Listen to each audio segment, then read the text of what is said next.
Joining us now is Sharren Haskel, a member of the Israeli parliament from the Knesset, the ruling Likud party. Well, thank you very much for joining us. It's an honor.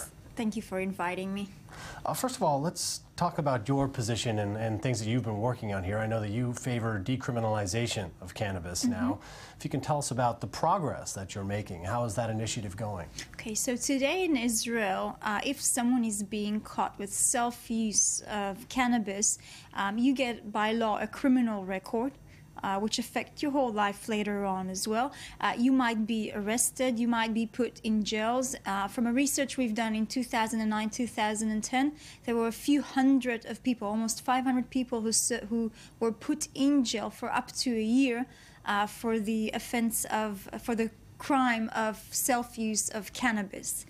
Now, sometimes as a lawmaker, we need to take a step back and view laws and the punishment for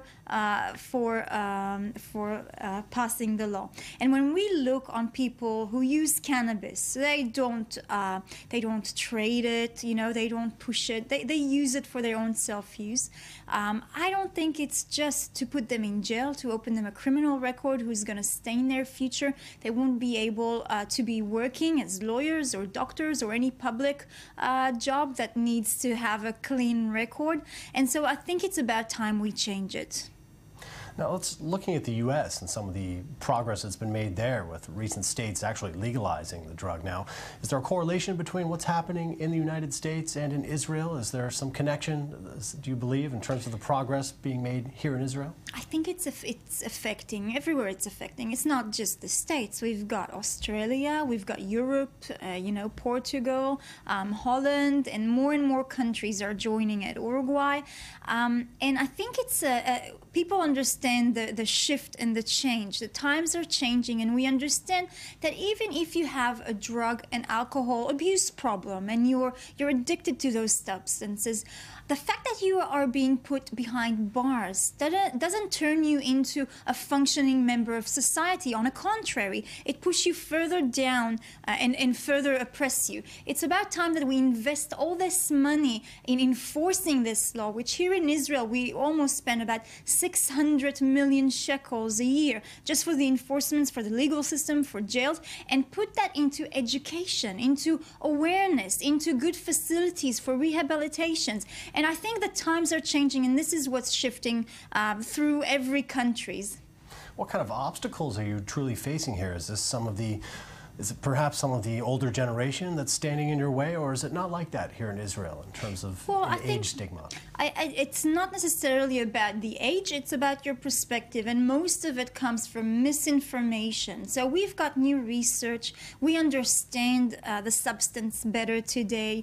You know, for example, you can't overdose from it like other drugs, and we're using it in the medical industry. And so I think this whole stigma that's being put on the cannabis, and part of it as well because we criminalize people who use it, put them behind bars with murderers, rapists, thieves. It sort of label these people who use it in the same way. And so I think it's about time that we bring this information out. We've seen what it actually has done in the United States and in other countries that went with this law, and I think we can benefit a lot from it.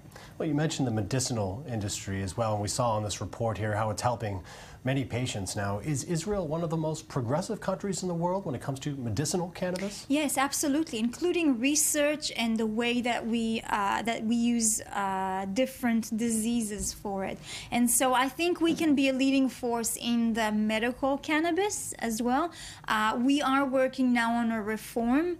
I think it will be out, you know, in the next month and a half, 2 months, and that will turn the cannabis into a medicine, almost like any other medicine as well. What made you get involved in this mission here? What sort of motivated you to get involved in this initiative?